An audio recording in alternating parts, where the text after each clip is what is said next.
ఎలాంటి అంచనాలు లేకుండా వచ్చిన 'బలగం' సినిమా ఎంత పెద్ద విజయాన్ని సాధించిందో మనందరికీ తెలిసిందే. ఈ సినిమాతో కమెడియన్ వేణు 'బలగం వేణు'గా మారిపోయాడు. దీంతో డైరెక్టర్ వేణుగా బిజీ అవుతాడు అని అందరూ బ్యాక్ టు బ్యాక్ సినిమాలు చేస్తాడు అని అందరూ అనుకున్నారు. కానీ ఆచితూచి అడుగులేస్తున్నాడు వేణు. మరోసారి 'దిల్ రాజు' బ్యానర్‌లోనే సినిమా చేయబోతున్నాడు. 'ఎల్లమ్మ' టైటిల్‌తో ఈ సినిమా రూపొందుతుంది. ముందుగా ఈ సినిమాలో హీరోగా నాని గారినైతే అనుకున్నారు.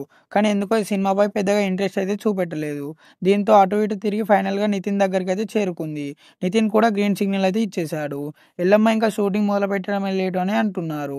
కానీ ఇంకా ఈ సినిమా సెట్స్ పైకి కూడా వెళ్ళలేదు. ఫైనల్‌గా ఇప్పుడు ఎల్లమ్మ రంగంలోకి సిద్ధమైంది. వేణు గారు ఈ మూవీకి సంబంధించిన అప్డేట్ అయితే ఇచ్చారు. శ్రీ వెంకటేశ్వర్ల క్రియేషన్స్ ఎల్లమ్మ అంటూ ఒక పిక్‌ని అయితే షేర్ చేశాడు. దీంతో అతి త్వరలోనే ఎల్లమ్మ షూటింగ్ మొదలు కానుంది అని అర్థమవుతుంది. కానీ ఈ సినిమాలో ఎల్లమ్మ ఎవరు అనే విషయంలోనే క్లారిటీ రావడం లేదు. ముందుగా ఈ సినిమా టైటిల్ రోల్‌లో సాయి పల్లవిని దాదాపుగా ఖాయమైంది అన్నారు. ఎందుకో డేట్స్ అడ్జస్ట్ చేయలేక తప్పుకుంది అన్నారు మళ్ళీ. తర్వాత కీర్తి సురేష్ ఆల్మోస్ట్ ఫైనల్ అయింది అన్నారు.